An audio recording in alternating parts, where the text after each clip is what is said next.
আসেন প্রথমে শাব্দিকভাবে বিশ্লেষণ করি। শবে বরাত অর্থ কি? দেখেন, শবে বরাত এটা কোনো হাদিসে নাই। এই কারণে অনেকে মনে করে যে শবে বরাত তো হাদিসে নাই। আসলে শবে বরাত হাদিসে নাই। শবে বরাত এটা আমাদের বানানো কথা। সব কথাটা ফার্সি। ফার্সি শব্দের অর্থ হলো সব, মানে অর্থ হলো রাত্র। আমরা যে বাংলাতে বলি রাত, এটার ফার্সি শব্দ হলো সব। তাহলে সব শব্দের অর্থ কি? রাত। আর বরাত মানে হচ্ছে মুক্তি।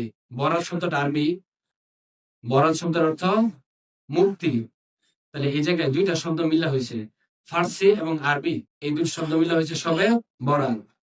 তাহলে শবে বরাত অর্থ হচ্ছে কি? মুক্তির রজনী, মুক্তির রাত। এটা মুক্তির রাত কেন হলো? কারণ হচ্ছে এই রজনীতে, এই রাতে আল্লাহ অসংখ্য অসংখ্য গুনাহগারদেরকে মাফ করে দিবেন, যদি বলি সুবহানাল্লাহ। এবং অসংখ্য অসংখ্য জাহান্নামীদেরকে আল্লাহ তাআলা জান্নাত দিয়ে দিবেন, যদি বলি সুবহানাল্লাহ।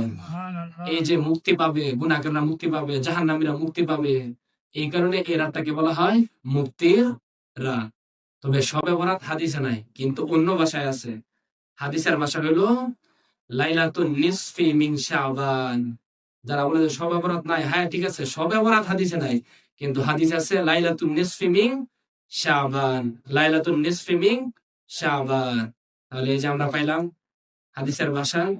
শবে বরাতকে হাদিসের ভাষায় বলা হয় লাইলাতুন নিসফি মিন শাবান, মানে হলো শাবান মাসের অর্ধেক মাসে কি এই রজনীটা আসে, 14 তারিখে দিবাগত রাতে। তাহলে এ হচ্ছে শাব্দিক বিশ্লেষণ।